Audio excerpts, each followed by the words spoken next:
Matt Damon once revealed how well he knew the character Jason Bourne after playing him for so many years. Matt Damon had been playing Jason Bourne for so long, he knew what made the ultimate wish fulfillment character tick. He'd gotten to know the role so well, however, that he could tell when the assassin was being written out of character. And when that happened, it potentially jeopardized the quality of the movie. Matt Damon felt Jason Bourne should remain a silent assassin. Like many action heroes, Damon's Jason Bourne was known for having an arsenal of skills at his disposal. But unlike other spies, such as James Bond, Bourne generally doesn't say all that much in his movies. The assassin's silent but deadly approach has become a key component to his character. So much so that changing it meant that someone was doing something wrong when it came to developing a Bourne project. If I start saying too much, then it's generally not working, Damon once told Rotten Tomatoes. We went through the whole second act of the movie last time and Bourne didn't really talk at all for probably 45 minutes to an hour of that movie.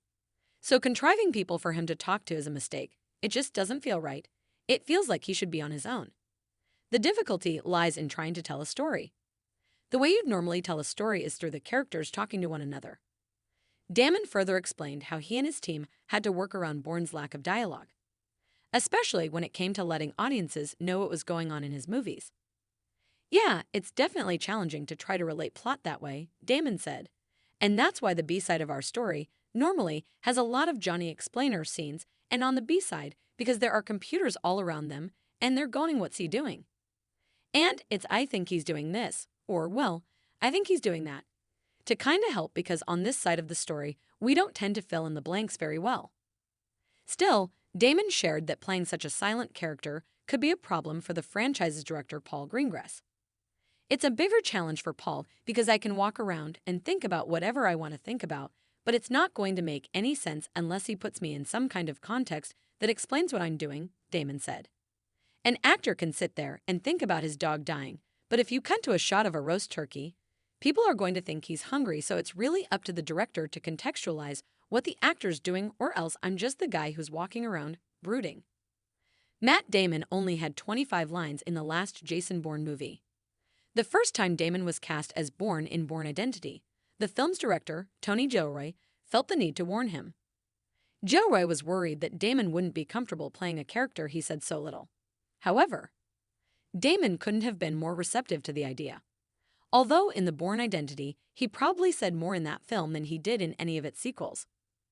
Well, I've done it 3 times. In the first movie, the Marie Kreutz character, Bourne's girlfriend, played by Franca Potente, is still alive, so Bourne has a sounding board, and he's more confused about who he is and a lot more chatty. Once she dies in the first act of the second movie, it's really a very lonely character, and we talked about that mostly on the second one. I remember Tony writing me an email saying, "You do realize what this means. You do realize you're not going to talk in this movie." I said, "No, I love that," Damon said in an interview with The Guardian.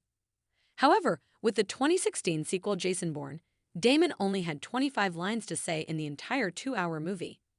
But Greengrass felt Damon was more than up to the task. "I think what makes a Bourne movie is the violence and the set pieces," Damon said. "But there's a tremendous amount of emotionality in the character.